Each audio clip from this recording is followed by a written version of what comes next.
अस्सलाम वालेकुम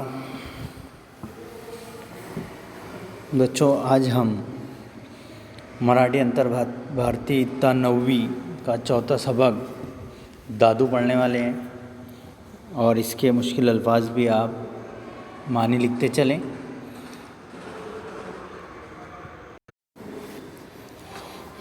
चौथा सबक दादू वीसा खांडेकर। यहाँ पर सबसे पहले इसके जो लेखक है इनका इंट्रोडक्शन दिया गया है। हम इंट्रोडक्शन है, इनके लेखक का नाम है वीसा खांडेकर। जन्म 1898, मृत्यू 1973। कादंबरीकार, कथाकार, लघु निबंधकार, समीक्षक, पटकथा लेखक, दोन ध्रुव, उल्का, हिरवा चाफा, पांढरे ढग, जळलेला मोहर इत्यादी कादंबऱ्या, वायुलहरी, चांदण्यात, सायंकाळ इत्यादी लघु निबंध संग्रह, अश्रू, ययाती, अमृतवेल या त्यांच्या प्रसिद्ध कादंबऱ्या आहेत। आईप्रमाणे काळजी घेणाऱ्या दादूच्या प्रेमळ व संवेदनशील वर्तनाचे भावस्पर्शी वर्णन प्रस्तुत पाठात लेखकांनी केले आहे। इस सबक के अंदर जो है माँ की तरह प्यार करने वाला, माँ की तरह एहसास रखने वाला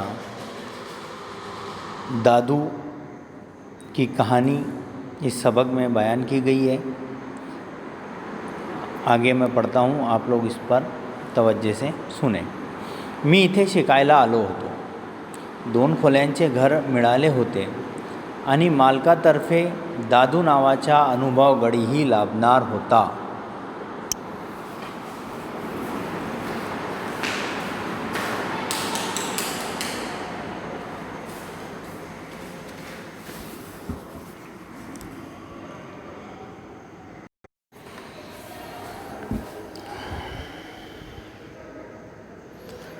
दादू नावाचा अनुभवी वेळी लाभणार होता। दादू ही व्यक्ती वरवर पाहिली तर जरा विचित्र दिसत होती। एक खांदा विचित्र रीतीने उडवत चालण्याची त्याची लकब होती। वाळलेली दाढी खाजवत तो माझ्याशी बोलू लागला तेव्हा माझ्या मनात आले, या म्हाताऱ्याला आपण गडी म्हणून ठेवणे महामूर्खपणाचे होईल। यहाँ पर इतने इसका मतलब पहले समझते हैं कि मैं इथे शिकायला आलो होतो। यहाँ पर लेखक कहते हैं कि किसी मुकाम पर वो तालीम हासिल करने के लिए गए थे। मैं इथे शिकायला आलो होतो, मैं यहाँ पर तालीम हासिल करने के लिए आया था। 2 खोल्यांचे घर मिळाले होते। 2 कमरों वाला मकान मुझे मिला था आणि मालकातर्फे और मकान मालिक की तरफ से दादू नावाचा, दादू नाम का अनुभवी गडी तजर्बाकार नौकर भी मिलने वाला था, लाभणार होता, मिलने वाला था। दादू ही व्यक्ति वरवर पाहिली तर, दादू नाम के इस आदमी को ऊपरी तौर पर अगर देखे तर ज़रा विचित्र तो थोड़ा मुख्तलिफ, अजीब व गरीब दिखने में था। एक खांदा विचित्र रीतीने उड़वत चलण्याची त्याची लकब होती। उसका एक खांदा जो है विचित्र, अलग ही तरीके से उड़वत, मतलब उसको उड़ाते हुए, या जिसको कहेंगे हम हिलाने की, एक कंधा हिलाकर चलने की उसकी लकब थी, आदत थी। वाळलेली दाढ़ी, बड़ी हुई दाढ़ी, दाढ़ी बढ़ जाती है तो वाळलेली दाढ़ी, खाजवत तो माझ्याशी बोलू लागो, खाजवत यानी खुजाते हुए, वो मेरे साथ बात करने लगा। माझ्या मनात आले, मेरे मन में आया, या म्हाताऱ्याला आपण गडी म्हणून ठेवणे महामूर्खपणाचे होईल।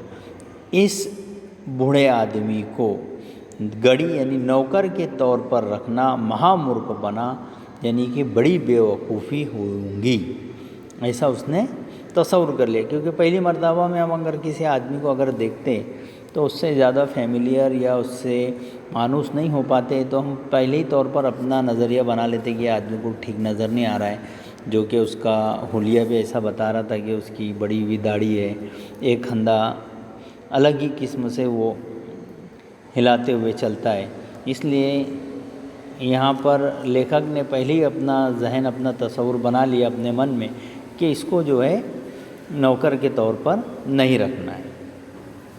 ही पीड़ा चुकवायची एक नवीन युक्ति मला सूझली। ही पीड़ा मतलब वो नौकर के तौर पर उसको रखना, यानी कि एक दर्द और एक तकलीफ़ को कायम रखना इस तरीके से था।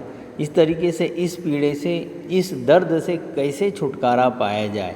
ही पीड़ा चुकवायची, दर्द से छुटकारा पाना, एक नवीन युक्ति, एक नई आइडिया, एक नया मेरे अंदर सोच पैदा हो गई। दादूच्या पूर्वीचा पगार फक्त 3 रुपये होता। दादू की पहले की जो तनख्वाह थी वो 3 रुपये महाना थी।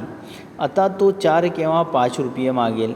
अब वो 4 या 5 रुपये मांगेगा आणि तसे मागितले, अगर उसने वैसा मांगा की तुझ्यासारख्या लबाड मनुष्य मला नको, तेरे जैसा लबाड़ आदमी मुझे नहीं चाहिए, मतलब लबाड़ धोखेबाजी करने वाला मनुष्य आदमी मुझे नहीं चाहिए, असे आपल्याला सहज मानता येईल। ऐसा मैं उसे आसानी से कह दूँगा, क्योंकि वो झूठ बोलेगा। लबाड़पना करना मतलब झूठ, मक्कारी करना।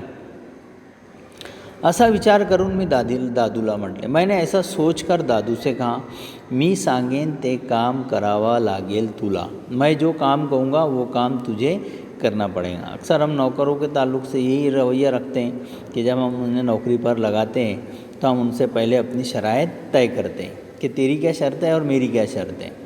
त्याने मोठा आनंदाने मान ढोलवली। उसने बहुत ही खुशी से अपनी गर्दन को हाँ में हिलाया। पगार काय घेणार तू, तनख्वाह क्या लेंगा तू, मी प्रश्न केले। मैंने उससे सवाल पूछा। त्याने हसत उत्तर दिले। उसने हंसते हंसते जवाब दिया, पूर्वी मिळत होता तेवढाच द्या, पहले जो मिलता था उतना ही दो। पूर्वी मिळत होता, पहले जो मिलता था तेवढाच द्या, उतना ही दो। अरे पण तेवढा म्हणजे किती? आता याची लबाडी कळणार या कल्पनेने मी हसत हसत विचारले। अब उसकी मक्कारी का पता चलेगा, इसलिए मैंने जो है उसे हंसते हुए ये सोचकर, ये तसव्वुर कर कर हंसते हुए जो है उससे पूछा। कल्पने ने तसव्वुर कर कर सोचकर 3 रुपये दादू ने उत्तर दिले। यहाँ पर दो लोगों के दरमियान का संवाद है जो लेखक ने बयान किया है, जिसमें अपनी भी एक्सप्रेशन और सामने वाले के भी एक्सप्रेशन, दोनों चीज़ों को बताया है कि किस तरीके से बात की गई है। संवाद है दो लोगों के दरमियान की बातचीत। अरे पण तेवढे म्हणजे किती? आता याची लबाडी कळणार या कल्पनेने मी हसत हसत विचारले। 3 रुपये दादू ने उत्तर दिले। दादू ने उत्तर क्या दिया कि 3 रुपये। मी चकित झालो, मैं हैरान हो गया। या अडाणी गळ्याला प्रामाणिकपणा दिसताच माझ्या मनात एक उज्ज्वल छटा चमकून गेली।